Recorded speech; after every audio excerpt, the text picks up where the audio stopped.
All right, so like I said, we're digging back into Nehemiah tonight. We're going to hit chapters 5 into about 14 verses into chapter 6. So before we get going and we read this together, who can give us a recap of what's going on in this story? Because that's where we're at. We're in this narrative of what's going on in Israel in this time. Anybody? Dawson, you want to give us a quick recap? Oh, did you just stick a chip in your mouth? Sorry, brother. They are rebuilding the wall of Israel. Mm-hmm. And last week we ended, they had just been alerted that they were possibly going to get attacked, and so they had switched to working with a guard and a worker, and the worker worked with a sword and a hammer at the same time. Very good. Yes. So here, the Israelites that are in Jerusalem are fixing the wall, right? They're rebuilding the city of their fathers, the city that means a lot, and tensions are high because of what they're doing, because they're in a land that other people think that they lay claim to, and it's making these other people upset.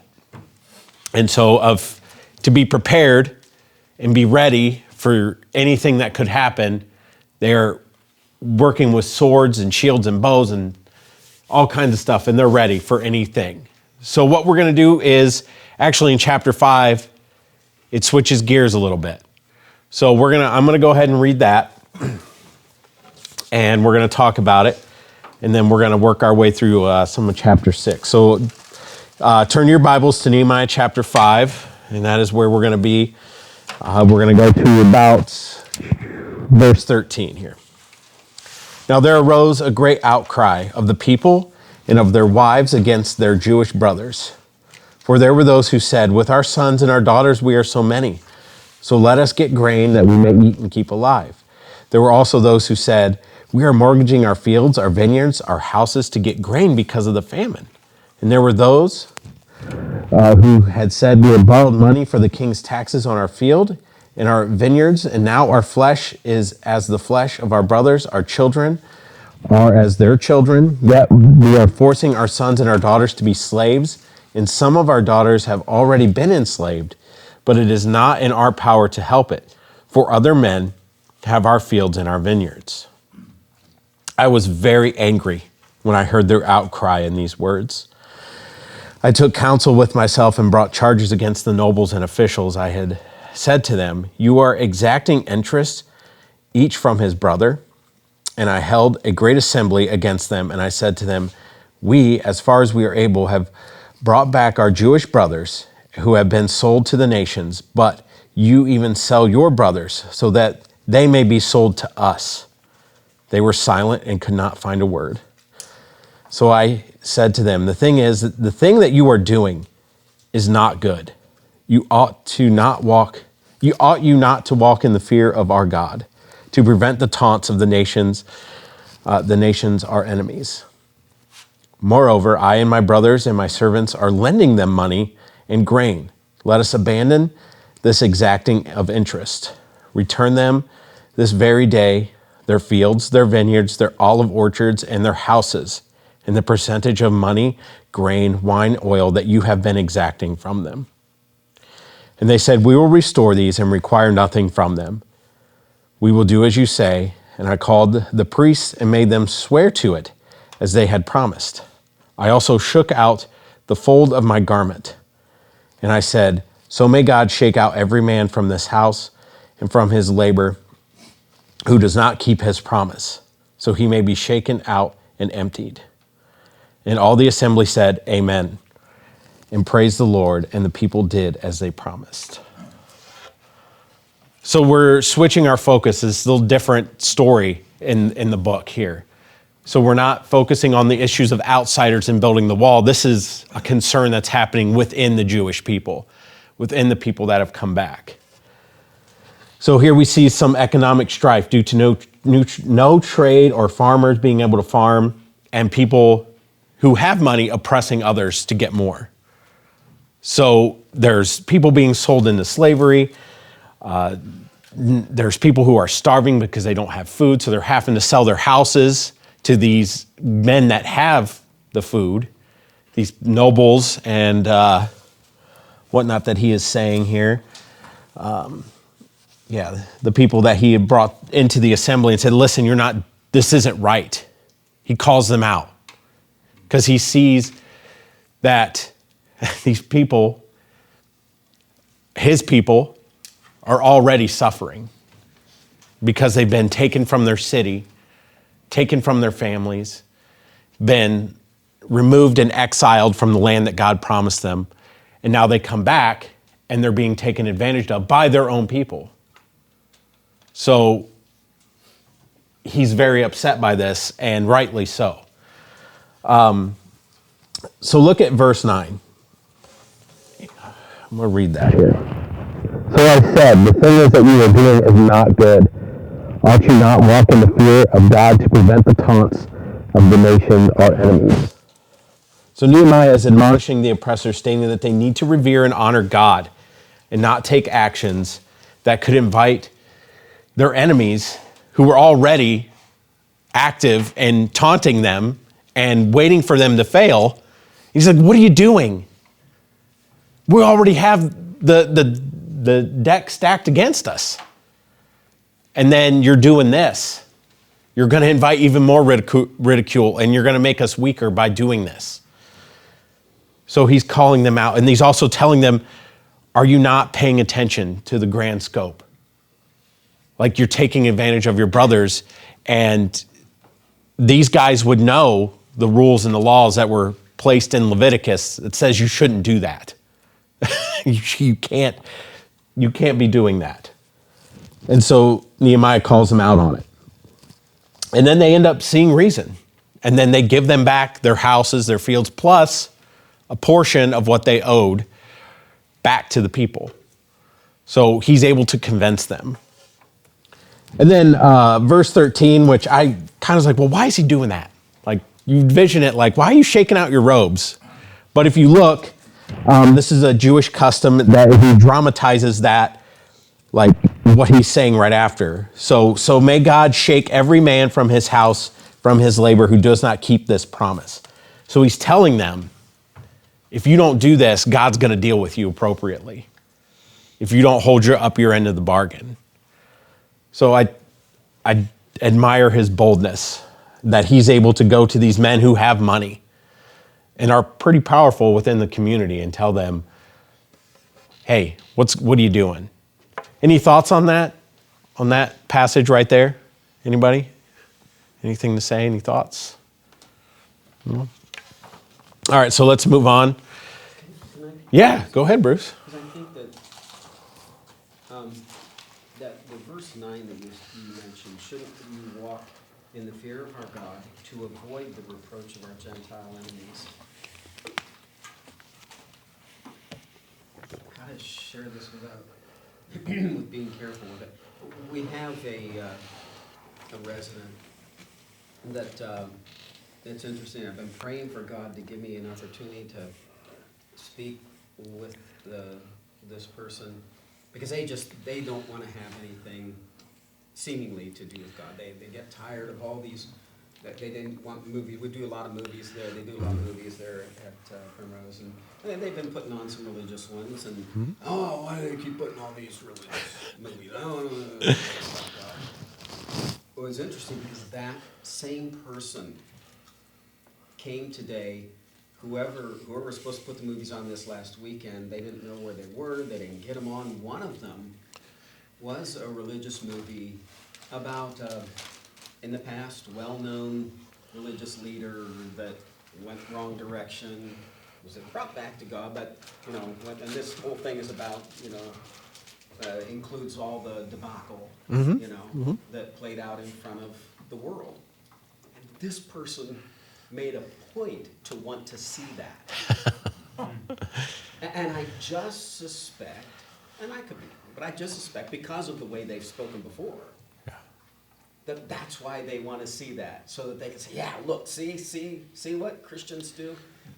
And I just think, man, am I living in such a way that I am giving someone else ammunition to not believe in God? Yeah. That's very good. How I'm living, is it either giving someone else ammunition to not believe in God, or is it drawing them to God? Yeah. I just think that thing is so important that if I can't find any other reason, to follow God well, can I at least find that reason? Yeah. Take that reason that if I don't, someone else is watching that's just waiting. Yeah. That's just waiting to use me for an excuse. Yeah. Because if people do know that you're a follower of Christ, they do pay attention and they do watch. And yeah, that's very good, Bruce. Thank you. That was good. Any other thoughts on that section right there before we move on to the rest of the chapter? Do you know what the Jewish custom was about shaking out the robe? It has to do with I can read here exactly what my Bible says about it. In this covenant renewal, Nehemiah dramatizes the curses of failing to keep the oath. So remember, he tells them, you have to keep this oath. So he's dramatizing that breaking of the oath, that if you do this, then you will be shaken from your land and all your possessions like I'm shaking my robe. Does that make sense?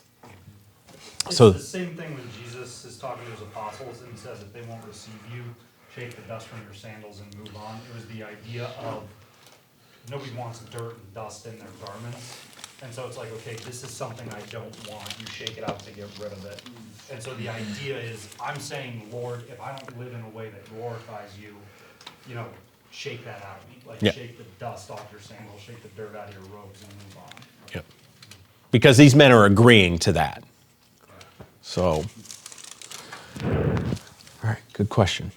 Anything else? Yeah, go ahead, Scott. I'm reading this, and obviously the men that are charging them interest are they're businessmen. Mm-hmm. They're in the business to make money, and the whole passage here makes it look like they're evil for doing that. And by them just deciding not to, I think that's admirable. I don't know, were they doing something wrong in charging interest? Yeah, there's a verse in Leviticus. Exodus 22. Yeah, Exodus 22, sorry. Yeah, that says that you're not supposed to do that you're not supposed to charge your brother's interest. Yep. So And there, it wasn't the making money part, it was the, give a loan, but don't charge interest to your fellow believers. Like, you're not trying to exact profiteering off of their need. So it was the interest that was the issue. yeah, so they were breaking the law, is what they were doing. So they were sinning against their brothers. All right. Any other thoughts? Okay. All right, let's move on to verse 14 here. Moreover, from that time that I was appointed to be their governor in the land of Judah, from the 20th year to the 32nd year of Artaxerxes the king, 12 years, neither I nor my brothers ate the food allowance of the governor. The former governors who were before me laid heavy burdens on the people and took from them, from their daily rations, 40 shekels of silver. Even their servants lorded it over the people. But I did not do so because of the fear of God. I also persevered in the work on this wall, and we acquired no land, and all my servants were gathered there for the work. Moreover, they were at my table 150 men, Jews and officials, besides those who came from the nations that were around us. Now what was prepared at my expense for each day was 1 ox, 6 choice sheep and birds, and every 10 days all kinds of wine in abundance. Yet for all this I did not demand the food allowance of the governor, because of the service was too heavy on his people. Remember for my good, oh my God, that I have done this for this people. So there he is. We see him again righting another wrong, another social injustice. These people that were living there were giving up taxes to pay for these elaborate meals, right? 1 oxen, 6 sheep and birds, all kinds of wine. That's a lot of stuff. That's a lot of food, right? And that was very expensive, especially in a city where things weren't all that great. So here we see Nehemiah's love for the people and the care for them as he takes the gifts given to him and gives his food allowance to help him out. And then, so any thoughts on that? I got a question on Yeah. start at verse 14. Is this something he's just telling us and this whole assembly has already dismissed, or is this something he's telling the assembly? This is just a separate, I don't know, narrative. It's not, he's not. Information he's giving. Yes, so the book is kind of taken from his like private journals type of thing that he was kind of keeping track of at that time. So yeah, it's kind of just like him jotting down what he did. I'd expect, because if he was saying that to people, I'd be like, okay, you're kind of bragging here. Right. Yeah, and that's talk about bragging. We see it in verse 19 where he says, "Remember for my good, oh my God, all that I have done for this people." So it's not a claim of like his merit before God, but an evidence of his faith that he relies on God's promises. Yeah, he's been obedient to God. Yes, he's not saying like, "Oh, look at what I did, God," Right. but it's Doing what he told me. exactly that's what it is. That's what it is. So it's pretty amazing. I think we see his leadership in this chapter. We see his heart for the people. Any other thoughts on that before we kind of discuss a little bit more? And then we move on to chapter 6. Anything? All right, cool. So what we're going to do tonight is a little bit different. We're going to just do some group discussion. We'll do a couple questions together as a larger group. And then after we go over chapter 6, we're going to do just table discussion. So we're not going to be like that second part. You're just going to keep at your tables and talk together. So first, let's kind of talk about this. Is there anything here like that we see in verse 6? We see how Nehemiah reacts. Tim, would you read that for us, verse 6 in chapter 5? I was very angry when I heard their outcry and these words. So, is anger always wrong? What are your thoughts on how he handled that situation, how he reacted? Any thoughts on that? Jesus took a whip to people once. Yes, he did. Yes, he did. He's mostly angry at the injustice that's being done against his people. Yes. Yeah. Well, he's also angry because they were being disobedient to God. Yep. Yeah. Very good. Phil, were you going to say something? No? Okay. Mario. I think it tells a lot because in the first chapter we see him grieving for his people, and this lends testimony to the fact that he actually cared. He wasn't just trying to like get out or get claim for recognition or Yeah. whatever the case. Like he's, you know what I mean? Like Yeah. the people are seeing, oh, Nehemiah actually cares about, like, you know what I mean? Yep. And so it's a testimony to the people, like, oh, God is caring for us through Nehemiah. Yeah. And so I think, That was very good. Any other thoughts on that? And how he handled that situation, or thoughts on if anger has any place in that situation? Something I go back to is a Bible study ago or 2 Bible studies ago, we talked about it, and it's like the idea of like righteous anger and why are you doing something? If your anger is coming out in a way that's like, I'm gonna do this because it's gonna make me feel better about the situation, then that's wrong. All from, I'm gonna take this because I want it, or, you know, and the idea of I'm gonna go kill this person. Are you doing it because God told you to and it's preventing an evil? Like you can see in the Old Testament, like that happens. God says these people need to go away. Yeah. But if you're doing it for your own personal, I want to do this because I feel better, that's a lot different than a righteous anger of, I'm going to stop this evil, I'm going to stop this social injustice because it's God's will. Yeah. Yeah. It's a good distinction. I think his response always makes me think of Matthew 18, right? Where it's like, if somebody sins, go to that person. Like Nehemiah sees the problem, and he doesn't just bash these guys to the rest of the people. He gives them a chance to do something. Like he goes Right. to him and he's like, hey, this is what you're doing. It's wrong. You got to stop it. and he allows them to respond to it, which I think is big. Yeah. Absolutely. The biggest thing I see was after he says, I was very angry, and then after thinking it over, so he thought it over. It doesn't say how long he thought it over, but he did think it over. We all get angry about things, but we should all think it over before we start opening our mouth. Yeah. Yeah, absolutely. Very good. Any other thoughts?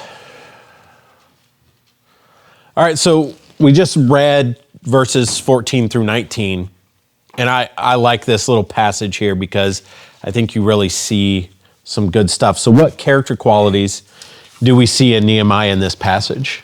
And how do we follow his example? 14 through 19? Yeah, yeah. So that's the one with his generosity, that he's giving us stuff up. Stuff that he could have taken and used for, he says right there, I have 150 men, Jews and officials. They're with him. He's working on the wall as well as running the show. So he's working hard. So what are some qualities that we see there? And how do we follow his example? Any thoughts on that? I think it displays, like following the section about where he is angry by the injustice, it displays kind of his credibility in that. Yes. Like, he's not hypocritical Yeah. in it. You know, he has even more reason to be unjust than the people who were being unjust. And so he almost gives this as an evidence of like, I wasn't taking, I didn't Right. lash out on them and then go back to take it from the people. Yeah, his expectations, right? He expects them to do the right thing. So he's like, why would I not expect that of myself? Very good. Say a little bit of humility. Yeah, very much so. Very much so.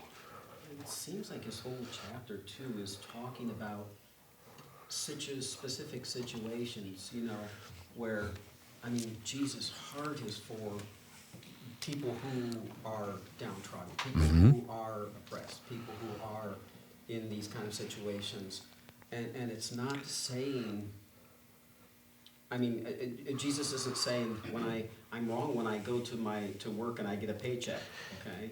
Yeah. It's not what God's saying, but there are times when even to take what I could legitimately take is going to hurt someone. Then he says, you've got a decision to make. Yeah. Or are you going to trust me? And Paul Paul comes and says, look, I'd rather be taken advantage of than to take advantage. Mm-hmm. And that's how God wants us to approach those things when it's that kind of situation. Yeah. Very good. I was going to say there's like similar vein with Paul, where he's writing about like the giving of the people, and he says like, I as an apostle have a right for you to support me in my ministry work. I have never asked you for that. I have never asked you or laid that burden on you. And it's almost like it's a denial of rights to lend a better testimony to Jesus or the Lord. Jesus does the same thing. He has a right to everything, and yet he denies his rights as God to lend testimony to the gospel. Yeah. And so I think, Nehemiah is literally doing that. Yeah. Yeah. His compassion, I think, really stuck out to me as I was reading that. His compassion for the other people there. That's why he's doing it. So, any other thoughts on that? No? All right. Thank you guys for sharing. That was good stuff. All right. Who wants to read? Anybody want to read? Anybody feel like reading? Rick? All right. So we're going to jump into chapter 6. Rick, if you want to read verses like 1 through 7. And then who wants to take the second half? Anybody? You want to do it, Sam? All right. Go ahead, Rick. Now it was reported to Sanballat, Tobiah, Geshem, and the Arab, and to the rest of our enemies that I had rebuilt the wall, and that no breach was left in it, although at the time I had not installed the doors and the gates. Sanballat and Geshem sent a message to me, saying, come let us meet together at Chitharim in the plain of Ono. But they were planning to harm me. So I sent messengers to them, saying, I'm doing a great work, and I'm unable to come down. Why should the work stop while I leave it and come down to you? Then they sent messages to me 4 times, worded in this way, and I answered them with the same wording. Then Sanballat sent his servant to me in the same way a 5th time, with an open letter in his hand. In it was written, it is reported among the nations, and Gashmu says that you and the Jews intend to rebel. For that reason, you are rebuilding the wall, and you are to be their king, according to these reports. You have also appointed prophets to proclaim in Jerusalem concerning you, a king is in Judah. And now it will be reported to the king according to these reports. So come now, let's consult together. Then I said to him, saying, no such things as you say have been done, for you are inventing them out of your own mind. For they all wanted to frighten us, thinking their hands will drop from the work and it will not be done. But now, O God, strengthen my hands. Now when I went into the house of Shemaiah the son of Delaiah, son of Mehetabel, who was confined to his home, he said, let us meet together in the house of God within the temple. Let us close the doors of the temple, for they are coming to kill you. They are coming to kill you by night. But I said, should such a man as I run away? And what man such as I could go into the temple and live? I will not go in. And I understood and saw that God had not sent him, but he had pronounced the prophecy against me because Tobiah and Sanballat had hired him. For this purpose he was hired, that I should be afraid and act in this way and sin, so they could give me a bad name in order to taunt me. Remember Tobiah and Sanballat, O my God, according to these things that they did, and also the prophetess Noadiah and the rest of the prophets who wanted to make me afraid. Interesting, huh? Thank you, fellas, for reading. So we're back to kind of the main storyline, right? Back to the main event, to what is happening in this book. So here come these jokers again, Sanballat and Tobiah, here to cause trouble, stir things up. And this time, they're not, attacking the people or attacking the wall. Who are they going after? What are they doing? Nehemiah. They're going after his what? His credibility, his integrity, right? They're focusing their attack on him. So they're trying to get him, I found this humorous, they're trying to get him to come down. And he's like, no, I'm not going to do that. And they keep asking him. He's like, no. And so finally they realize he's not going to take the bait, right? He's not going to come down, and we're not going to get to kill him or hurt him in any way, whatever they were planning to do to him. But look at verse 5 there, where it says, this is an important thing that as I was studying, I think it's a good thing to point out. In the same way, Sanballat, for the 5th time, sent his servant to me with an open letter in his hand. So back then, letters were always sealed, right? Probably with the wax and the stamp, right? But this time, there was a purpose why it's worded that way and why it was open, right?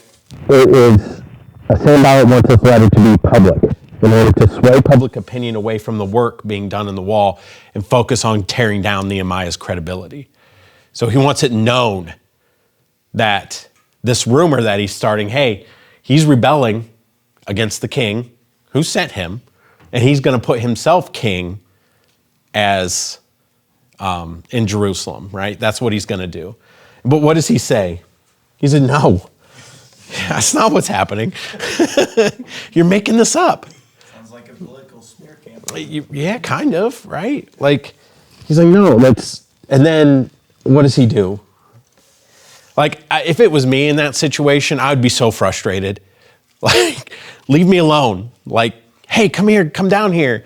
And then they send something to try to, not only, I bet it made him upset because he's we don't like to be lied about or somebody to misinterpret our intentions in any way. I know that frustrates me greatly as a human. If someone misinterprets my intentions, I'm no, that's not it. That's not what I was trying to do. And that can be frustrating. So I imagine he was frustrated. And what's his first response, which we see this throughout the book? He says, but now, O God, strengthen my hands.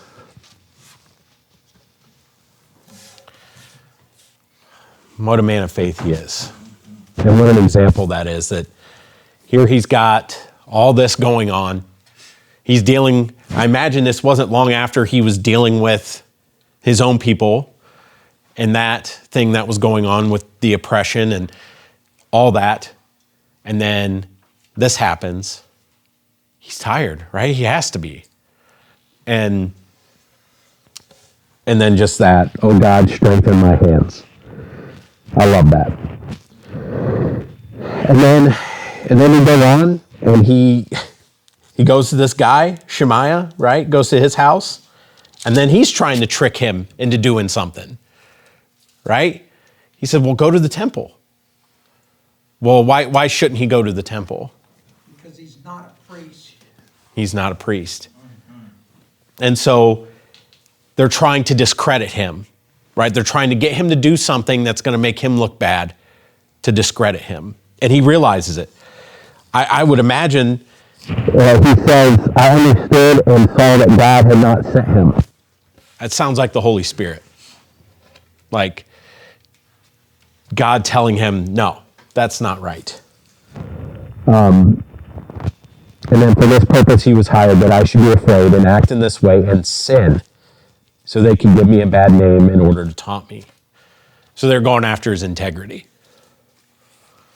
They were going after that in part of his character. God was definitely with him the whole way. Absolutely. Absolutely.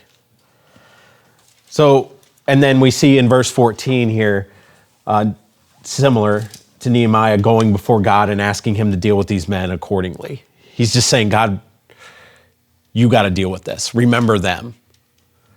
Oh my God, according to these things that they did.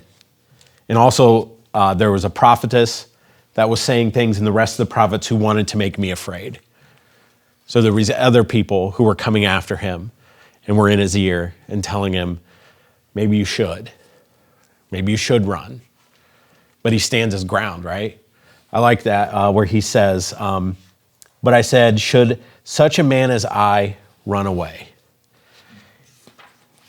It's pretty cool. Like, I have God on my side. Why should I run? That's good stuff. So like I said, just a lot of stuff in there. Any thoughts on that chapter? Not a lot that we really need to dissect in any way because it's pretty straightforward, but just noticing his reliance on God there and how he's being attacked and all this other stuff that is going on. I thought it was interesting that he said in 14, remember my God Tobiah and Sanballat in accordance to their works. Earlier in the chapter, he reminded God, remember what Sanballat and these guys are doing. Just kind of constantly remind him, look, these guys are just being awful people. You need to, Yeah. eventually there's going to be some kind of justice happening. And he just remind God, just remember what these people are doing to me. Yeah. And what I'm doing for you. Yep. That's good. Any other thoughts? What was Nehemiah's position?